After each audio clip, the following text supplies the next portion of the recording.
மக்களே, நீங்க எல்லாருமே எதிர்பார்த்து கொண்டு வந்திருப்பீங்க பிரஷ் இஷ்யூ, அது என்ன ஆச்சு, எப்படி ஆச்சு, ஏதாச்சு அப்படின்னு. ஸோ இப்போ வருகின்ற தகவல் என்ன அப்படின்னா, இன்னைக்கு நீங்க வந்து பார்த்தது ஒரு 2 hours எபிசோட் அப்படின்னா அதுல ஒரு 20 மினிட்ஸுக்கான ஃபுட்டேஜ் வந்து இல்லாம போயிருக்கு அப்படின்னு. அது வந்து நம்ம நெகட்டிவா எடுக்கிறத விட பாசிட்டிவா எடுத்துக்கலாம். ஏன் அப்படின்னா போன வாரம் ஃபுல்லாவே இந்த சாண்ட்ரா, இந்த பிரஜின், காமருடீன், விஜய் பார்வதி, திவ்யா இவங்க எல்லாமே சேர்ந்து சபரிநாதன் அவர்களை மென்டலி அவரை வீக் ஆக்கணும். அதை வச்சு இப்ப பரணி அவர்கள் வந்து சீசன் 1ல மன உளைச்சல் காரணமா ஓடுவாரு. அடுத்தது பிரதீப் ஆண்டனி அவர்களுக்கு ஒரு பொய்யான குற்றச்சாட்டு வச்சு அவருக்கு ஒரு துரோகம் நடந்தது. ரெண்டுல ஏதாவது ஒண்ணு பண்ணணும். முக்கியமா சபரி அவர்கள் எமோஷனலி வீக்ன்றது இந்த சாண்ட்ராக்கும் பிரஜினுக்கு நல்லாவே தெரியும். அப்ப அவங்க உள்ளுக்குள்ள வர முதலே யாரை எப்படி அட்டாக் பண்ணணும் என்பதை திவ்யா கூட சேர்ந்து 3 பேருமே பேசி போட்டு உள்ளுக்குள்ள வந்தாங்க. இதுல அமித் வந்து இல்ல. சோ அதை நீ பல பேராலே புரிஞ்சு கொள்ள முடியும், யாரு கூட்டு சதி பண்றாங்க, யாரு விலகி இருக்காங்க அப்படின்னு. சோ அப்ப அப்படி இருக்கீங்கள, போன வாரம் கிட்டத்தட்ட 8 குறும்படம் இன்னைக்கு ரிலீஸ் ஆயிருக்கு. இந்த சாண்ட்ரா பிரஜின், அப்புறம் சாண்ட்ரா பிரஜின் திவ்யா, சாண்ட்ரா பிரஜின் திவ்யா விஜய் பார்வதி எப்படி சபரி அவர்களை பத்தி கேவலமா பேசியிருக்காங்க. சபரிய வந்து இந்த சாண்ட்ரா சொல்றாங்க, இந்த ரேங்கிங் டாஸ்க்கு முதலே சபரி எமோஷனலி வீக், அவனை எமோஷனலி வீக் ஆகணும், அடிக்கணும் அப்படிங்கிற மாதிரி கூட காமரடியும் சேர்ந்துக்கிட்டு இப்படியான குறும்படங்கள் வந்து லீக் ஆனது.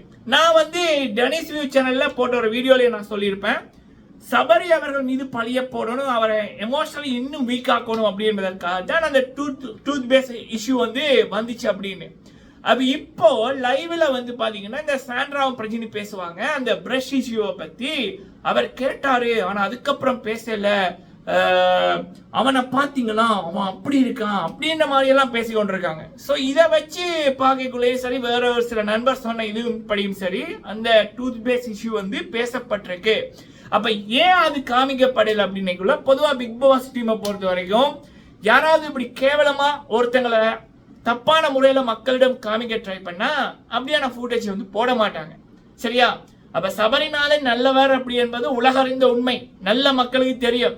அப்ப அந்த பொக்கிஷத்தை பத்தி இதுகள் வந்து ஒரு கேம் என்ற பேர்ல ஒரு குப்பா விளையாட்டு விளையாடுக்குள்ள அதையெல்லாம் பிக் பாஸ் டீம் வந்து போட்டு கொண்டிருக்க மாட்டாங்க. இது சாண்ட்ராக்கு விஜய் சேதுபதி அண்ணாவும் விஜய் டிவியும் கொடுத்த செருப்படி, சரியா? ஆனா சாண்ட்ரா, நீங்க உங்களோட பிள்ளைகள் பார்க்கும்ன்றீங்கல்ல, உங்களோட குப்பை ஆட்டத்தெல்லாம் உங்களோட பிள்ளைகள் பார்த்து கொண்டிருக்கு. நீங்க வெளியில வரைக்கும் காரை துப்ப போதுங்க, இப்படி உழைக்கணுமா? ஸோ இது வந்து ஒரு பக்கம் நடந்திருக்கு மக்களே. அடுத்தது உலக மக்கள் சத்தியமா, நான் வந்து பிக் பாஸ் தமிழ்ல வந்து பிரதீப் ஆண்டனி அண்ணா அவர் வந்து போவைக்குள்ள அப்படியே அழுக வந்துட்டு அலண்டு அழுது. அது அழுதை விட ப்ரெஷர் வந்து அதிகமாக இருந்தது. அதுக்கப்புறம் ஜனனி குணசீலன் அவர்கள் பிக் பாஸ் தமிழ்ல போவைக்குள்ள அந்த ரிவ்யூ இந்த சேனல்லையே இருக்குது, நம்ம ரிவ்யூ பண்ணிக்குள்ளேயே கண்ணால கண்ணீர் வரும். அதுக்கப்புறம் முத்துக்குமரன் அவர்கள் அந்த பவித்ரா விடயத்துல அவர் அலைக்குள்ள நமக்கு அழுக வந்துச்சு. இந்த சீசன்ல வந்து இன்னைக்கு வந்து சபரி அவர்கள் விஜய் சேதுபதி அண்ணாவோட பேசக்குள்ள சபரியோட கண் கலங்கைக்குள்ள அதை பார்க்கக்குள்ள நானே, என்னோட தங்கச்சி, என்னோட பார்த்த சகோதரங்களோட கண்களும் கலங்கிட்டு. அந்த மனுஷன் ஆத்மாத்மா பேசுறாரு. அவருக்கு அவர் கனவுல கூட நினைச்சு பார்த்துக்க மாட்டாரு இந்த சாண்ட்ரான்ற ஒண்ணு சபரி அவர்களை பத்தி பின்னுக்கு என்னெல்லாம் பேசுது. லைவ் பார்த்துருந்தீங்கன்னா தெரிஞ்சிருக்கும், அவனோட சைக்கோ, ஒரு பைத்தியம், அவன் எல்லாம் ஒரு ஆளா, அவனோட எப்படி கோ ஆர்டிஸ்ட் ஒர்க் பண்றாங்க, அவன் என்ன இப்படி பாக்குறான் அப்படி பாக்குறான், அவன் எனக்கு டார்ச்சர் பண்ண பாக்குறான், இதெல்லாம் பேசுது. அப்ப அதுவும் தெரிஞ்சாருன்னா அவர் இன்னும் மன உளைச்சலுக்குள்ளாருவாரு. அவருக்கு தெரியல இப்ப இது அவர் எப்படிப்பட்ட மிருகங்களோட இருக்கு, மிருகங்கள் இல்ல இதுகளெல்லாம் ஏலியன்ஸ் என்னவோ இருக்கார் அப்படி என்பது அவருக்கு தெரியல. அப்ப அந்த மனுஷனுக்கு என்ன நடக்குது, இது ஏன் இப்படி பண்ண, ஏன்னா அவர் வேணுமென்னு எதுவும் பண்ணல சபரிநாதன், சரியா? சபரி அவர்கள் எதையும் வேணுமென்னு பண்ணல. ஆனா ஏன் இப்படி நடக்குது அன்னைக்குள்ள அந்த மனுஷனுக்கு எதுவுமே புரியல, உடைஞ்சிட்டாரு. அந்த ஷீல்டு என்ற ஒரு டாபிக் வரைக்குமே சொல்வாரு, நான் எமோஷனலி வீக்கு, ஆனா நான் அந்த வீக்கை காட்டாம ஸ்ட்ராங் மாதிரி ஒரு ஷீல்டை வந்து வச்சிருப்பேன்னு. அவர் வீக்ன்றது இந்த பிரஜின், சாண்ட்ரா, விஜய் பார்வதி இதுகளுக்கு எல்லாம் தெரியும். அதை வச்சுத்தான் போன வாரம் ஃபுல்லா அந்த மனுஷனை அப்படி உடைச்சு ஏதாவது வெளியில அனுப்பிடணும்னு பிளான் போட்டாங்க, சரிங்களா? இது வந்து அந்த மனுஷன் அப்பா அலைக்குள்ளேயே நமக்கு அழுக வந்துட்டு, சேதுவண்ணா கிட்ட பேசக்குள்ளேயே நமக்கு அழுக வந்துட்டு. அது முடிஞ்சதுக்கு அப்புறம் அழுதார் பாருங்க, கத்தி, சத்தியமா பார்க்க முடியல, அவ்வளவு தூரம் கவலையா இருந்தது. ஏண்டா இப்படியெல்லாம் நீங்க விளையாடணும்னா ஒன்று பேச்சு மூலம் ஒருத்தரை வின் பண்ணுங்க, இல்லைன்னா டாஸ்க் மூலம் வின் பண்ணுங்க. ஒருத்தரோட உணர்வோட விளையாடி வின் பண்ணாதீங்கடா. அது ஒரு நாளைக்கு 80,000 ரூபா 1,00,000 ரூபா காசு வந்து அடுத்தவன் உணர்வை உடைச்சி அடுத்தவனோட இமேஜை கெடுக்கிற மாதிரி நீ பின்னுக்கு முதுகுக்கு பின்னுக்கு பேசி அப்படி உழைக்கிற காசு எங்க நிலைக்க போகுது? பிரஜின், சாண்ட்ரா, விஜய் பார்வதி,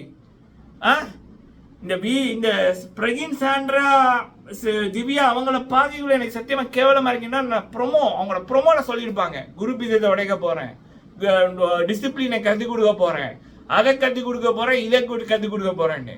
இந்த பிரஜினன்றவன் வீட்டுக்குள்ள வந்தலேருந்து பொண்டாட்டிக்கு பக்கத்துல தான் இருக்கான். ஏன்னா விட்டு அதை ஓடிடுமாடா? என்னத்துக்கு வந்தீங்க நீங்க? கூட திவ்யாவையும் சேர்த்துக்கிட்டு அதான் போன்ல பிளான் போட்டுட்டீங்கல்ல வர முதல்ல, எவனை எப்படி அடிக்கணும் அப்படின்ற மாதிரி. பிறகு ஏன்டா ஒன்னா இருக்கீங்க? கண்ணால பேசிக்கிறீங்களா? கேவலமா இருக்குடா நீங்க ஆடுற ஆட்டம் எல்லாம்.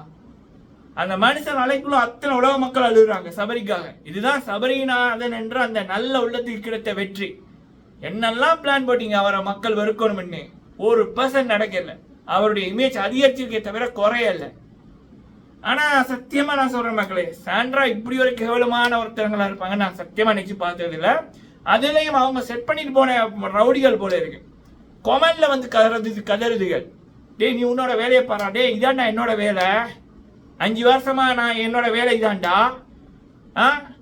உனக்கு வேற வேலை இருந்தீங்கன்னா வேற வேலை பாரு, அது சாண்ட்ராக்கு அடிமை வேலை பார்க்கறியா, சரி அதை பண்ணு, அடுத்தவங்கள மிரட்டாதீங்கடா. கேவலமா இருக்கு மக்களே. எத்தனை பேர் வந்து மக்களே சபரி அவர்கள் அலைக்குள்ள அழுதிங்க அப்படி என்பதை சொல்லுங்க.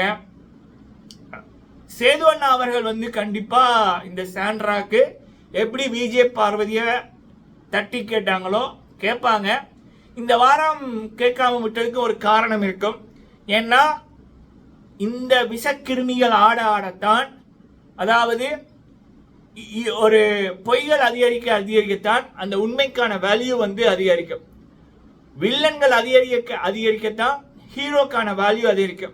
ஸோ இன்னும் 63 நாட்கள் இருக்கு. உடனே இதுல அடிச்சு விட்டா இதுகள் நல்லவங்க வேஷம் போடும். அப்ப இதுகளுக்கு காசு ஒரு நாள் காசு 1,00,000 ரூபா 80,000 ரூபா கொடுக்கறது வீணு. அப்ப முடிஞ்ச வரைக்கும் இதோட விஷயங்களை கறக்கட்டும், அதுக்கப்புறம் ஒரே அடியா போட்டு உடைச்சிடலாம் என்ற ரீதியில சேது அண்ணா அவர்கள் விட்டு வச்சிருப்பாங்க. ஆனா சபரி அவர்களை பார்க்க ரொம்ப பாவமா இருந்துச்சு. சரியா, அது சொல்ல முடியல. ஹோப்ஃபுல்லி சபரி அவர்களுக்கு கடவுள் துணை இருப்பாருன்னு நம்புறோம். நன்றி.